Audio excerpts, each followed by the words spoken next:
De la misma forma, con su casa juris.p nos trae su quinta obra, o cuarta obra, me dará a corregir ahorita mi buen amigo, sobre imputación concreta.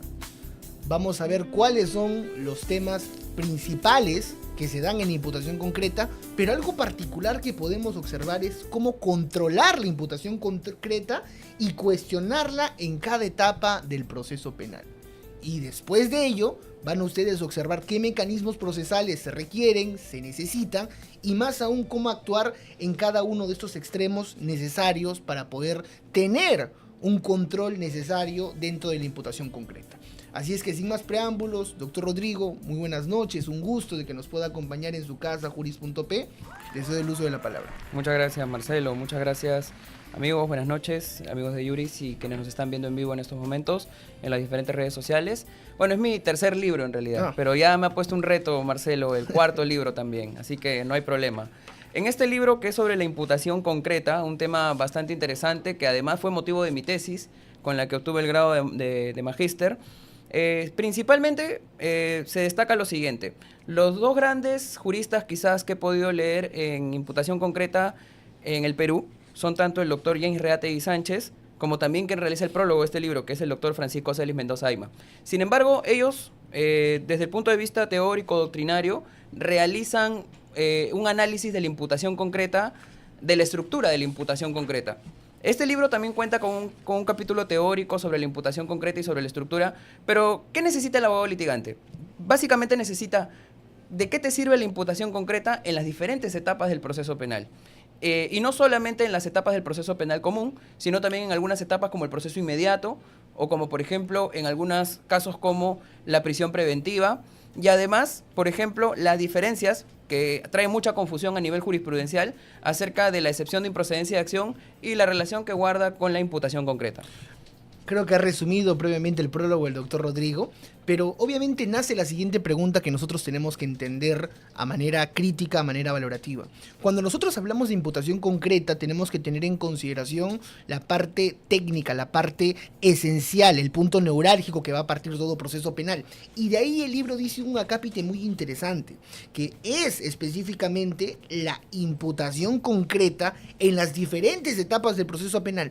Pero ¿cuál es el problema que tenemos en la actualidad, doctor? Porque usted como abogado penalista lo puede observar y también se puede dar cuenta con los fiscales. O sea, no tengo ningún ensañamiento con ningún fiscal, pero nos damos cuenta de que los fiscales son los que, al no realizar una imputación concreta, dejan que el plazo que va a establecerse, dejan que el caso que se tiene en relevancia corra traslado y tienen la posibilidad de modificarlo. Entonces, de ahí tenemos que partir.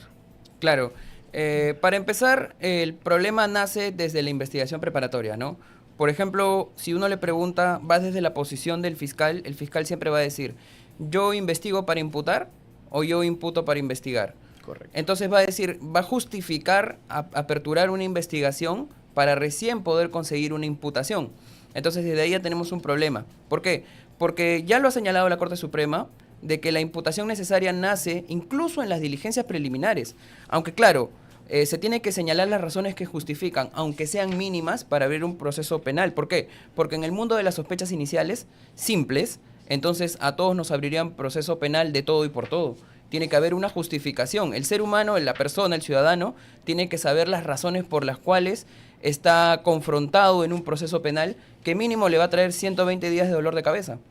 Doctor, algo que nosotros tenemos que tener en consideración, y lo dice el libro, es el tema del principio acusatorio y obviamente el tema inquisitivo que hemos tenido con anterioridad. Venimos de un Código de Procedimientos Penales de 1940 que, más allá de poder traer retos, ha podido traer dilación y desafíos. Nuestro nuevo Código Procesal Penal del 2004 establece el tema de las garantías, establece el respeto al debido proceso, pero dentro de la naturaleza nos damos cuenta que hay ciertos fiscales, hay ciertas personas que obviamente tienen el rol funcional de poder investigar, de poder coadyuvar con el proceso, pero lo que nos damos cuenta es de que ellos tienen dos posibilidades, de presentar elementos de cargo, pero también presentar elementos de descargo. Ahora, en esa imputación que ellos manejan, en esa teoría racional, en esa teoría fáctica en esos momentos, ¿por qué algunos fiscales cambian su propia teoría del caso y por qué también no tienen una imputación necesaria o concretamente hablando? Claro, el problema nace porque, bueno, se da este tema, ¿no? De que durante la investigación preparatoria se puede incluso cambiar la calificación jurídica. Lo que no se puede cambiar son los hechos, ¿no? Por ejemplo, el famoso caso Klimper-Eckermann, el primer caso que, digamos, anula el caso Cocteles, parte ya no de, incluso es más grave que una falta de imputación concreta, ¿no? Es ya una acusación sorpresiva. Esto es, los hechos que motivaron la formalización de la investigación preparatoria, Marcelo, cambiaron en la acusación, ¿no? Y eso obviamente pues vulnera el derecho a la defensa. Ahora, hay un dato curioso y que también lo explica el libro, y es lo siguiente. En el Código de Procedimientos Penales se absolvía por falta de imputación necesaria. En el Código Procesal Penal se maneja la imputación concreta como algo formal dentro del proceso penal, no como algo sustancial, ¿no? Entonces, por ejemplo, en el famoso recurso de nulidad 2823-2015 Ucayali, se les absuelve, entre otras cosas, por la falta de imputación necesaria. Pero bajo los mismos alcances, en la casación 1181-2019 nacional especializada, ya en casación, o sea, ya con el Código Procesal Penal, incluso habiéndolos absuelto, ¿no? Al final terminan anulando una sentencia, ¿no? Y acá hago la primera pregunta o el primer punto problemático que viene del libro, ¿no? Imagínate un proceso en el cual, después de todo el juicio oral, lo llegaron a absolver a tu cliente. Entonces llega la Suprema y la Suprema dice, no, a ver, para proteger tu derecho a la defensa y tu derecho a la falta de imputación necesaria, tranquilo, vamos a declarar nula la sentencia que te absuelve y vamos otra vez a juicio. Ahora, hay que explicarle al cliente, o cómo le explicarías al cliente que no fue por tu culpa, sino por la Suprema, que van a volver a juicio y que además de que van a volver a juicio, obviamente te va a tener que volver a pagar, pues, claro, porque es un nuevo juicio. Entonces, de esas cosas son uno de los aspectos problemáticos de la imputación concreta. Doctor, pero tenemos que partir de algo muy interesante. ¿Qué es lo que sucede cuando se realizan estas investigaciones clandestinas? Investigaciones ilegales, que prácticamente ha sido materia de cuestionamiento en estos famosos megacasos que han abierto precedentes en el Tribunal Constitucional, pero en referencia también tenemos que centrarnos en algo muy importante. O sea, hay imputación concreta, pero no te notifican oportunamente, o sea, no sabes cuáles son los cargos, los hechos, la materia, la imputación, hasta que ya hay una etapa que te pueden consignar como reo contumaz en un apercibimiento necesario y recién tú te enteras. O sea, ¿no has podido tener conocimiento previo? Claro que sí, la norma te lo faculta, pero el fiscal, al realizar estas investigaciones clandestinas, ¿qué es lo que está permitiendo? ¿O qué es lo que no debería permitir los abogados? Claro, hemos visto, ¿no? En este tipo de casos partimos de una premisa, ¿no? Lo que se busca muchas veces es la pompa, el show, digamos, que genera el proceso, lo mediático que genera. Pero estos procesos, cuando ya pasan años, ¿no? Particularmente hablando del caso Cocteles, ¿no?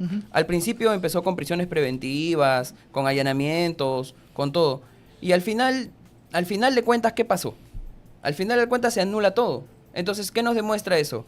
Que si cosas tan básicas como, por ejemplo, el derecho a conocer los cargos formulados en tu contra, la imputación concreta o el derecho también a ofrecer pruebas de descargo no se cumplen, obviamente van a llevar a que después el caso se termine anulando. Y todo esa pompa, todo ese show que se generó, todo eso mediático, pues queda en el olvido. ¿Por qué? Porque lo que primero muchas veces se quiere conseguir, y es la verdad, es la prisión preventiva. Después de la prisión preventiva, ya prácticamente se olvidan del caso, ¿no? Porque ya consiguieron lo que querían, que era, digamos, meter a la cárcel al investigado. Doctor, y ahí viene un tema muy interesante que usted está mencionando en torno también del libro que habla de la prisión preventiva. Tenemos que tener en consideración que a veces los fiscales, no teniendo la idea, no teniendo una noción concisa, formalizan la investigación y en ese tipo de extremos no tienen el caso claro, no tienen todos los elementos concisos para poder partir o irnos a juicio.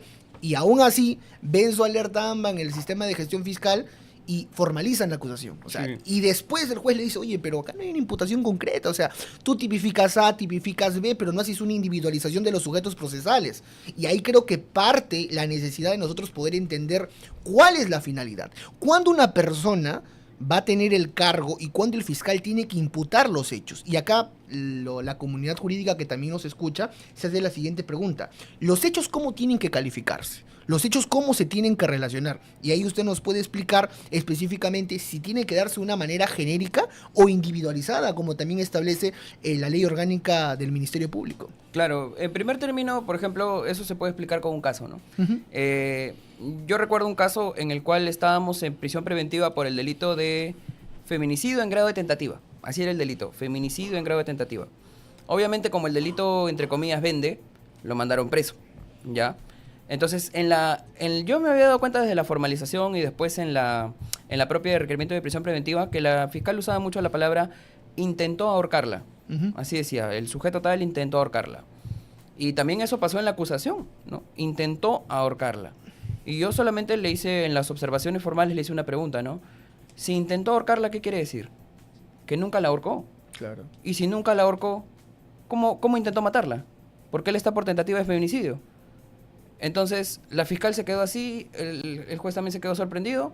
El juez mandó, prácticamente por inercia, mandó a subsanar. Y a la siguiente audiencia nos traen una subsanación y nos traen un nuevo delito. No, me equivoqué, era agresiones. Y los 9 meses de prisión preventiva. Ahí está el problema. O sea, primero lo mandaron preso porque feminicidio en grado de tentativa vende. Pero después lo cambiaron a agresiones. Otro caso, tentativa de violación sexual, ¿no? Igual lo mandan preso por prisión preventiva. Yo le hago una pregunta nada más a la fiscal en la acusación y le pregunto, ¿por qué el delito no se llegó a ejecutar? ¿Por qué no se llegó a consumar, perdón? Solamente respóndame eso, ¿por qué no se llegó a consumar? Porque estamos claros que intentó violarla. Claro. Igualito, el juez subsana y a la siguiente audiencia me traen otro delito. Me traen el delito de tocamientos indebidos. Entonces, todos quedamos así, sorprendidos, porque por tocamientos indebidos no siempre hay prisión preventiva. Por tentativa de violación sexual siempre hay prisión preventiva.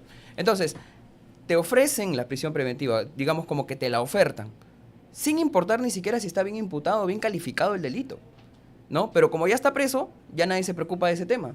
Entonces, por eso es algo muy importante que el libro lo menciona en la página 233, dice, en la casación 393-2022 Arequipa, en su fundamento segundo, ya ha quedado claro, lo primero, antes incluso de hablar de los fundados y graves elementos de convicción, antes de hablar del peligro de fuga, el peligro de obstaculización, fumus comixi delicti. Es decir, primero tenemos que ver si existe una apariencia de delito. ¿Y dónde vemos si existe una apariencia de delito primero? En la imputación concreta. Si la imputación no está bien, ¿sobre la base de qué se arman los fundados y graves elementos de convicción? Si no hay una imputación concreta.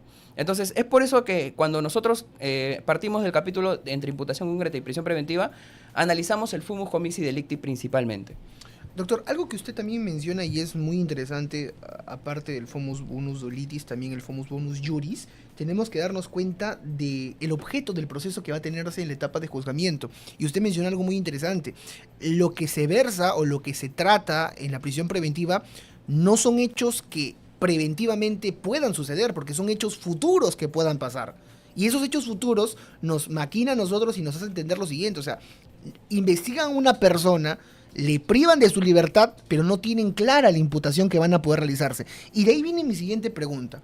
Cuando se contraexamina o cuando se hace el contrainterrogatorio, a veces los propios peritos, y me ha pasado también, no tienen claro el sistema, o en algunos extremos ellos no realizan las pericias. Mandan un subalterno y la persona es la que firma y desconoce del caso específicamente. Entonces, en ese extremo, ¿cómo nosotros podríamos controlar la imputación concreta en la etapa de juzgamiento si es que el perito no ha realizado dicha diligencia y es más, no tiene conocimiento del caso? Claro, primero debemos partir de una premisa.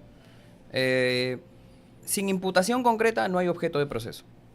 Sin objeto de proceso no hay derecho a la defensa, porque la primera pregunta que me debo hacer es sobre la base de qué me voy a defender, si no tengo clara cuál es la imputación. Ahora, dentro de la fase del juicio oral hay una etapa muy importante que es, incluso antes en la etapa intermedia, que es el ofrecimiento de pruebas.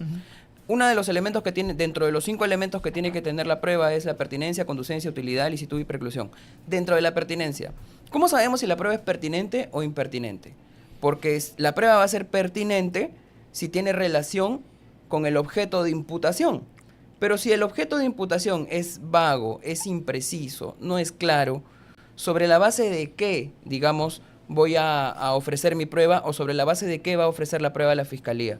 Entonces, la imputación concreta es tan transversal que incluso depende de una buena imputación concreta la pertinencia de la prueba.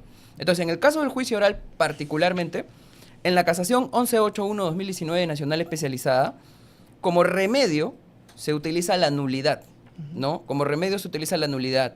Y el fundamento de esa nulidad, como remedio, es lo que señala el 122, inciso 5 del Código Procesal Penal, que habla acerca del deber de motivación de las decisiones fiscales, sobre todo de los requerimientos. Si bien es cierto, todas las disposiciones fiscales tienen que ser debidamente motivadas, los requerimientos, y en especial los que privan de libertad, tienen que tener una fundamentación doblemente reforzada, ¿no? Entonces, es importante que dentro de la motivación se expliquen las razones claras y precisas de por qué me estoy yendo a juicio. Y ahí es donde aparece la imputación concreta. Doctor, hay un tema muy interesante que nosotros tenemos que tener en consideración, y usted lo ha mencionado también, es lo que nos dice también la propia Corte Suprema. O sea, si nosotros nos damos cuenta, San Martín Castro ha hecho un precedente de cómo nosotros tenemos que darnos las pautas necesarias para poder tener una imputación concreta y armar una correcta casación. Pero en ese extremo tengamos la siguiente noción. Este tipo de circunstancias, este tipo de aspectos, más allá de generar una preocupación tanto para los abogados, tanto para los que administran justicia, ¿cree usted que genera una desazón para la propia sociedad civil? Y le hago la pregunta ¿por qué? Porque uno no es consciente o uno no sabe qué es lo que puede suceder hasta que puede tocarle a su puerta los hechos, la imputación y obviamente encontrarse inmerso de una privación de libertad. Así es. Entonces, esa situación, ¿cómo podríamos plasmarlos? ¿Cómo podríamos tener en consideración cada uno de estos aspectos y controlar de que desde las diligencias preliminares, desde que los actos urgentes e inaplazables no pueda generalizarse este tipo de aspectos? Y un dato mucho más interesante.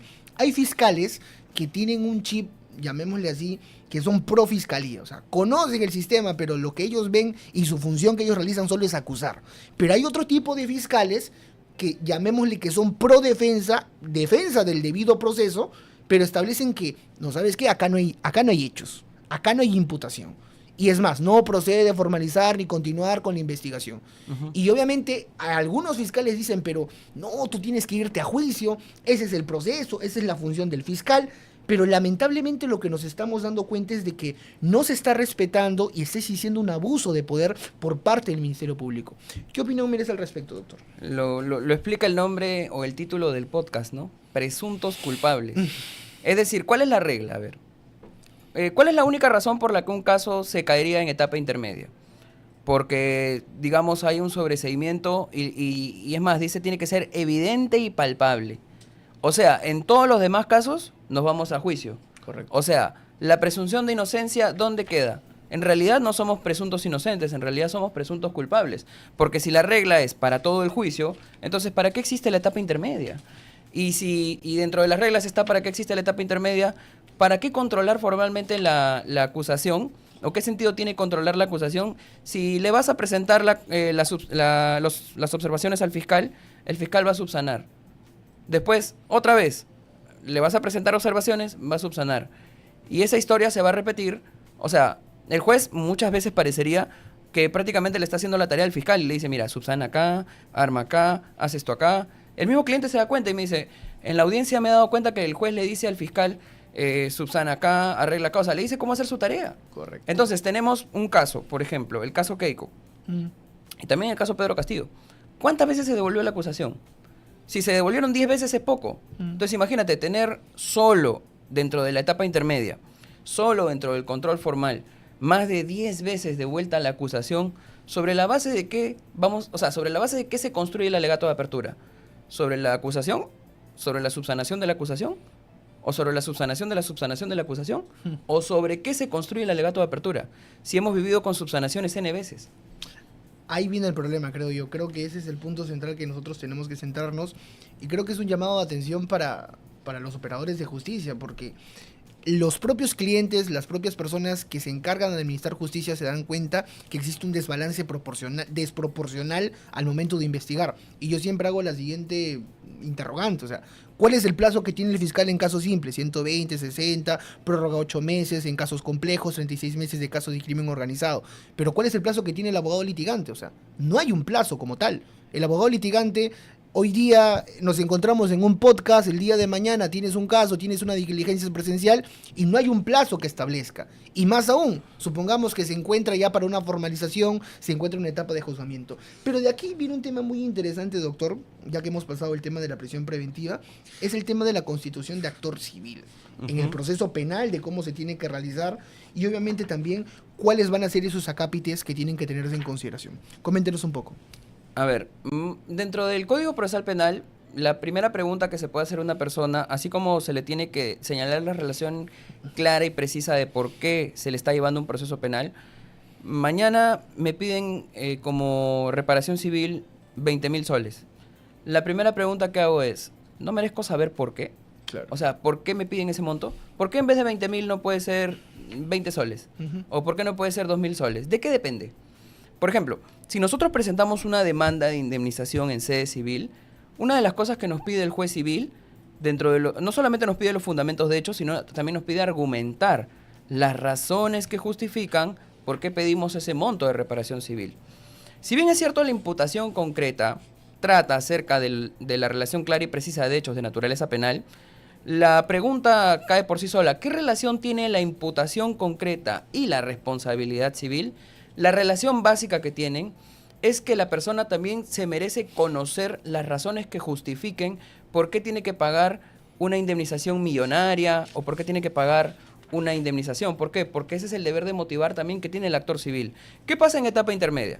El actor civil oraliza su constitución de actor civil, si es que la oraliza, porque algunos la leen simplemente, y luego yo le pregunto, a ver, ¿cuáles son los elementos de la responsabilidad civil en los cuales se basa tu solicitud de 20.000 soles? Y todavía responden y dicen, no, bueno, a mí ya, para empezar, me declararon fundada la constitución de actor civil, y la norma solamente me dice que yo tengo que sustentar, nada más. Y eso es mentira. El Código Procesal Penal señala claramente, cuando se presenta en el artículo 100, dentro de los requisitos, señala la relación clara y precisa de los hechos. Entonces, también existe una imputación concreta como derecho a conocer las razones que justifican el monto de reparación civil dentro de la responsabilidad civil, que justifiquen una pretensión civil de ese nivel. Más aún, hoy en día, como se sabe, y como ya han habido varios precedentes por parte de la Corte Suprema, el juez en la sentencia no solo tiene que motivar la responsabilidad penal, sino también la responsabilidad civil. Y si el fiscal tiene que motivar la razón por la cual quiere llevar el caso a juicio, el actor civil tiene la responsabilidad de motivar por qué pide ese monto indemnizatorio. Y ahí por eso es que le hemos dedicado un capítulo especial a todo eso. Doctor, algo que usted menciona y es algo muy cierto, que se da en la etapa de juzgamiento cuando ya iniciamos el juicio oral, es el tema de la constitución de actor civil. Y la pregunta es, ¿en qué momento se tiene que hacer esa constitución? Mejor dicho, te dan la constitución, te declaran fundada por el Poder Judicial. Al inicio del juicio, con posterioridad, durante, ¿en qué etapa se tiene que realizar? Claro, la constitución en actor civil la puede realizar el actor civil hasta antes de la conclusión de la investigación preparatoria. Correcto. En algunos casos, por ejemplo, de proceso inmediato, se permite hasta antes del control de acusación, ¿no? Porque obviamente en el proceso inmediato no hay, propiamente dicho, ni investigación preparatoria ni etapa intermedia, ¿no? Ahora, el actor civil tiene la obligación de sustentar las razones que justifican y eso lo hace en la etapa intermedia. En el alegato de apertura también tiene una obligación, pero en este caso ya es una obligación más probatoria, más propia de juicio, ¿no? Entonces, más que nada yo diría que la razón de sustentar radica en la etapa intermedia. Listo. Doctor, ahora, hay un tema muy interesante que nosotros tenemos que tener en consideración y esto se da en este tipo de circunstancias. Le pongo el siguiente caso. Es un delito de estafa, con posterioridad se da una prisión preventiva, la fiscalía ya concluyó con la investigación, declararon fundado y han dado fecha para juicio. Ahí viene la siguiente interrogante. ¿Se precluyó la etapa intermedia? Porque ya nos vamos directamente a juicio. ¿Y en qué momento tendría que darse la constitución de actor civil? Mejor dicho, oralizarlo. Bueno, si ya acabó la etapa intermedia y no oralizó su constitución en actor civil, el juez tendría que rechazar esa constitución en actor civil. No, ya no podría, digamos, oralizar el actor civil su alegato de apertura en el juicio. Bien. Ahora, hay un tema muy interesante que usted también menciona, doctor, y es el siguiente, que está referido a la legitimidad de impugnar el actor civil en el proceso penal. Usted ha mencionado el artículo 100, que obviamente tiene que existir conducencia y más aún la proporcionalidad, pero más allá de ello, ¿qué es lo que sucede cuando el propio Ministerio Público no genera una parte copulativa o una parte, llamémosle, de coadyuvar con el actor civil? O sea, solo ve la imputación, solo ve acusar, solo ve privar de la libertad de una persona. ¿Qué estrategia podría tomar tanto la defensa o, mejor dicho, la parte agraviada? Claro, para empezar hay que dividir, ¿no? En el caso de la Fiscalía, el principio acusatorio que señala la Constitución en el artículo 159, le demanda obviamente tener que acusar y tener que, digamos, perseguir el delito.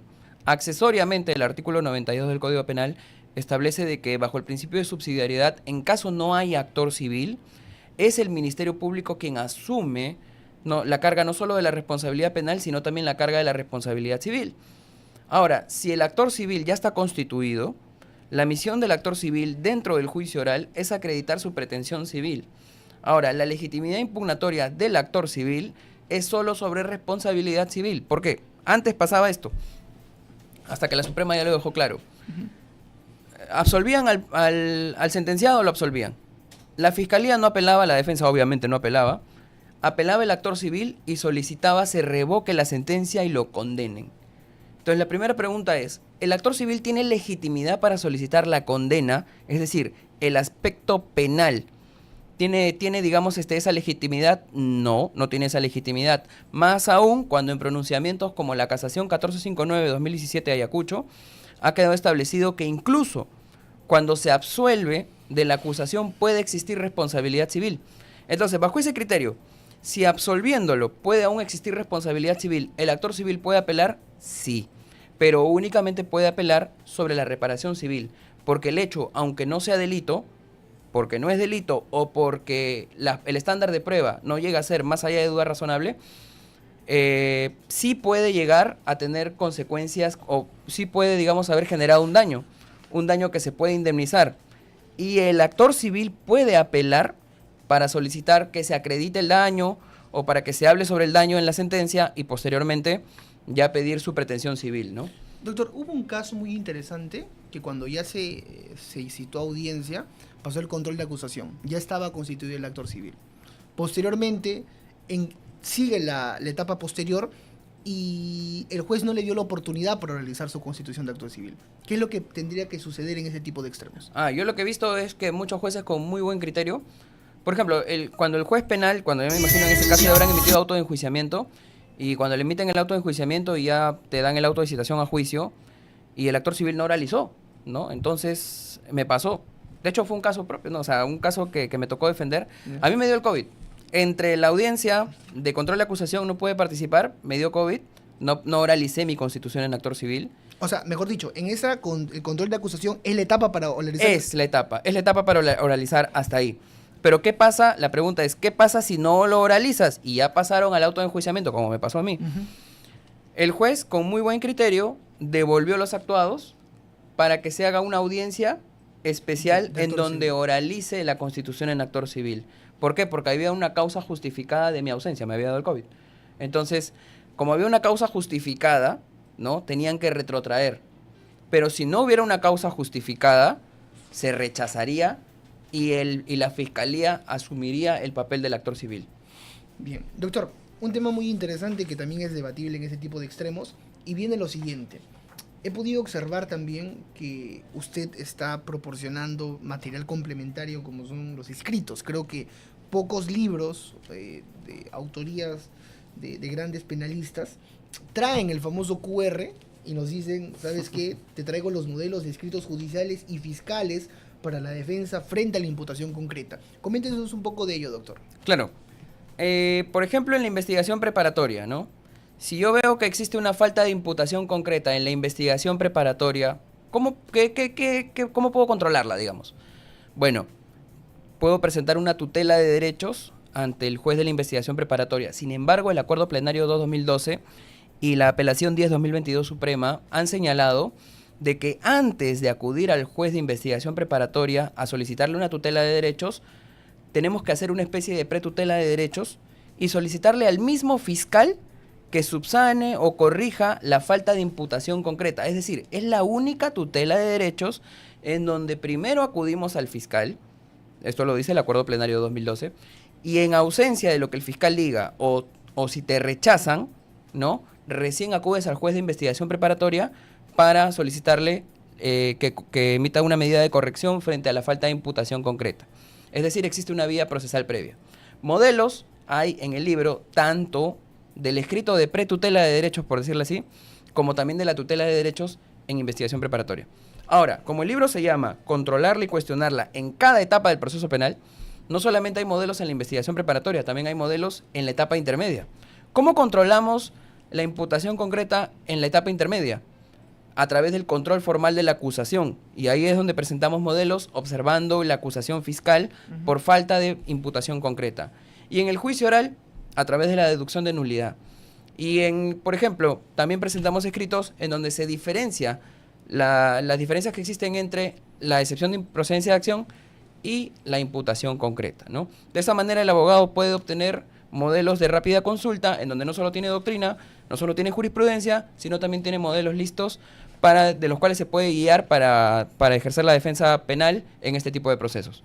Doctor, ya para poder también ir finalizando la entrevista, hay un tema muy interesante que es la jurisprudencia complementaria. Coméntenos un poco de dónde nos ha traído, porque veo que también hay referencia al Tribunal Constitucional, a la Corte Interamericana, y también de qué manera van a poder ser necesarios dentro de este tipo de aspectos. Claro que sí, mira.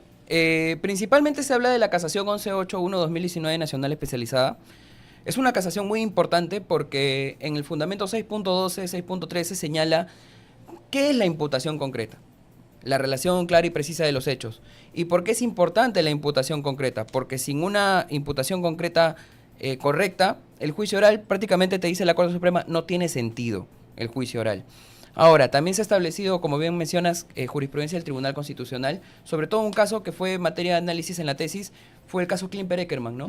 Y estas diferencias entre falta de imputación concreta, imputación inexistente y lo que habla el Tribunal Constitucional, la acusación sorpresiva. Es por eso que es un material que se puso de manera obligatoria en el libro, porque también nos da, digamos, el fundamento y el argumento para poder litigar en este tipo de procesos cuando nos encontremos ante una falta de imputación concreta.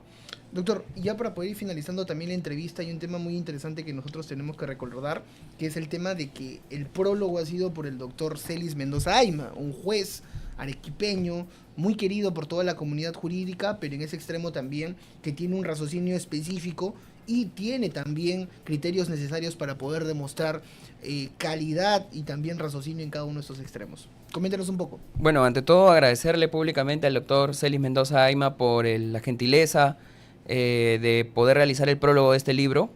Especialmente una de las razones que lo motivó fue la pasión que siente sobre el tema, porque recordemos, como dije al inicio, que el doctor Celis Mendoza Ayma es uno de los pioneros en el tema de imputación concreta. Uno de los primeros libros sobre imputación concreta en el Perú es del doctor Celis Mendoza Ayma. Entonces, es uno de los padres de la imputación concreta, ¿no? Entonces, cuando yo dije, ¿quién puede hacer el prólogo de este libro? Tenía dos opciones, ¿no? El doctor James Reategui, que también ha escrito mucho sobre la imputación concreta, y el doctor Celis Mendoza Ayma, ¿no? Sin embargo, cuando conversé con el doctor Celis Mendoza Ayma me dijo, encantado, vamos a hacer el prólogo, y efectivamente, dentro del prólogo, una de las cosas que dice es cómo a veces el proceso penal, y esa es una frase que me quedó, cómo a veces el proceso penal se olvida de su verdadera naturaleza y se convierte en una herramienta política, en una herramienta mediática. Y ahí es donde vemos, en ese tipo de casos mediáticos y que tienen mucho contenido político, hay mucho de mediático, hay mucho de político, pero hay poco de imputación. Entonces, esas fueron una de las cosas que motivó el prólogo del libro. Doctores, doctoras, muchísimas gracias por acompañarnos en esta presentación del doctor Rodrigo Paredes Levano, de imputación concreta. Coméntenos dónde lo pueden adquirir el libro, doctor. ¿Hay precio promocional? También hasta qué fecha. ¿Hay precio corporativo? Las cámaras son de usted, doctor. Bueno, en principio lo pueden adquirir en la librería jurídica de su preferencia. También pueden contactarse al 9892-42410. Tenemos un precio especial a todos nuestros amigos que nos hayan visto a través de juris.p. Bien, doctores, esa ha sido la presentación del doctor Rodrigo Paredes Levano con el tema imputación concreta, cómo controlar, cómo cuestionar cada etapa del proceso penal, de obligatorio cumplimiento y lectura para cada uno de ustedes, y de la misma forma también para que puedan acompañarnos en una forma de difusión y también que puedan tener en consideración cada uno de estos aspectos problemáticos que se vienen dando en la actualidad. Muchísimas gracias por la atención prestada y nos encontramos en una próxima edición. Buenas noches con todos.